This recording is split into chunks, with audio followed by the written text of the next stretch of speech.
We all know and love cottagecore and dark academia, but what about the lesser known aesthetics? Recently, I've been doing almost a series on my channel of these with dragoncore, royalcore, frogcore, and indie aesthetic. This week's is balletcore, and I'm so excited about it. I walked into this just like indie aesthetic, not thinking I would like it at all, but it is hands down my new favorite one. I'm super excited about the projects, and I hope you guys enjoy it, so here they are.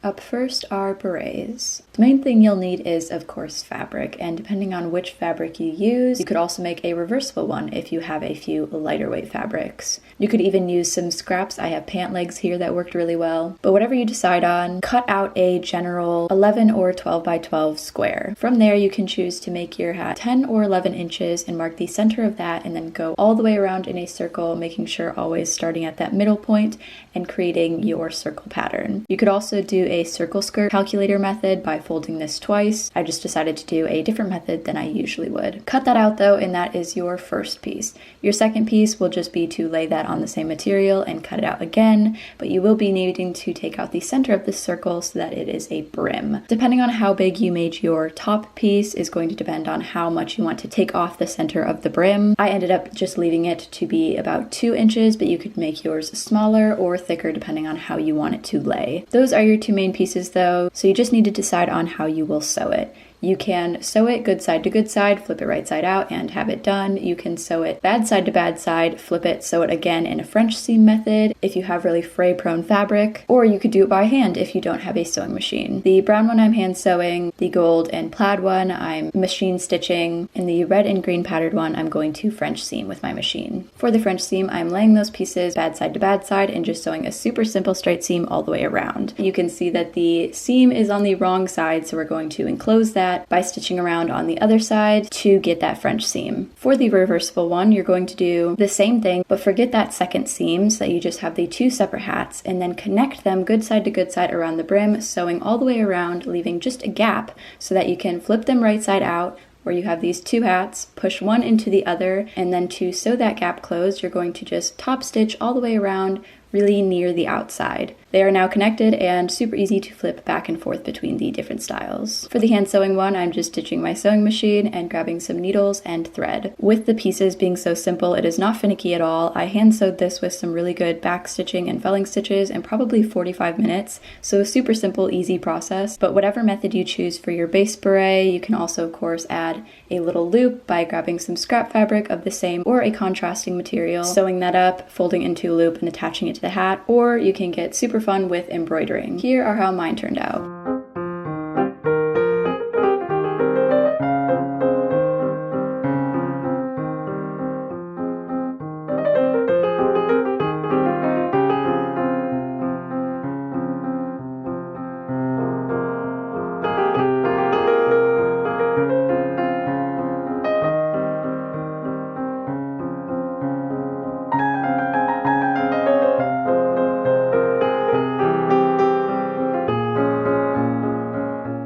Project number 2, a matching balletcore set. For this project, I would recommend the most lightweight swishy material that you have. I ended up using this sheer white curtain because it matches the aesthetic really nicely and had some good flow to it. Starting off with the shirt process, I'm grabbing a top that I like the fit of and marking it out so I can get the general back shape, going across the bottom, sides, marking out those arches for the armholes and the neckline. The shirt will be made of 6 pieces and this full back piece is 1. Next, I'm going to cut that out again, but cut all the way from one bottom end to the top of the shoulder seam so I can have one of the crossing over sides. You'll need one of those for the other side as well, so you now have 3 of the 6. The sleeves you're going to want to cut out of a piece of material where the top is the same measurement as all the way around the arm area, and folding them in half, create an arch shape, then going down and swooping. You will of course need 2 of these. Lastly is the waistband, and depending on how many times you want to wrap it, and also if you're just attaching it to the ends of either wrap or are actually going to use it all the way across to also finish off the bottom of your shirt, just cut a piece of material as long as you need. While editing, I just found that the sewing for this was really kind of complicated to see and explain, considering I literally chose a sheer fabric. So I decided to grab some different colored pieces of paper and cut them out just like the pattern would be, so you guys can hopefully see a little bit easier. So once again, you'll have a left and a right sleeve, a left and a right side, a back, and a waistband or tie. The left and the right will be sewn to the back by the shoulders and down both sides, minus those arm areas. Then the sleeves will be folded in half and sewn all the way around on that shoulder edge. Then you'll be able to flip open the shirt and folding the waistband in half. You can cut it in half and attach it to either point of the shirt or go all the way along the edge, sewing the shirt into the middle of it so you can finish off the hem at the same time as adding the tie. And I hope that makes a little bit more sense. As for the skirt, I didn't really film the process because I thought it was so repetitive with the last circle skirts I've shown you how to make, so cut out a circle skirt, cut from the hem to the waist so that you can wrap it, and after adding an extra long waistband, you have a BALLETCORE wrap skirt. Here are the pieces together.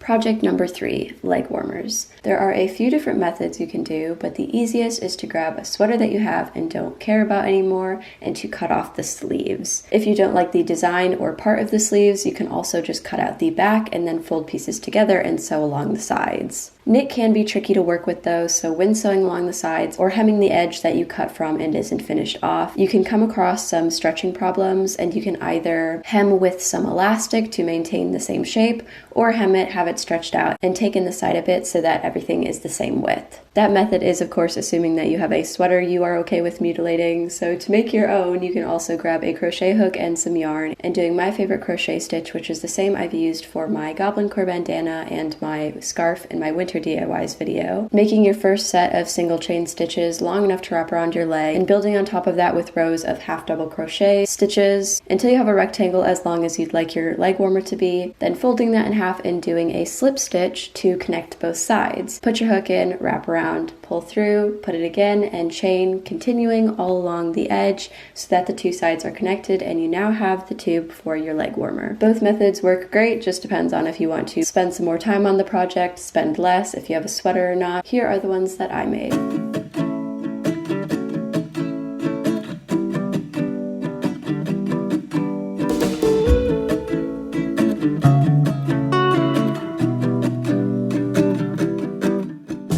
This video is kindly sponsored by Skillshare.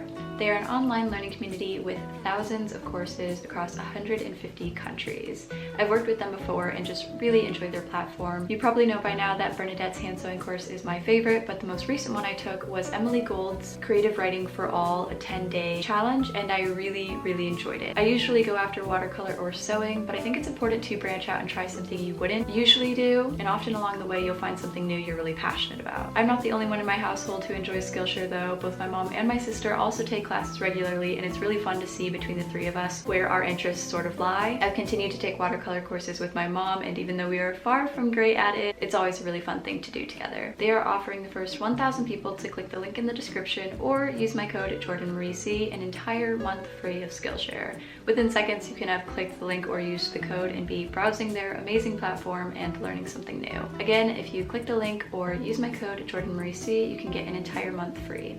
Thank you so much, Skillshare, for sponsoring this video.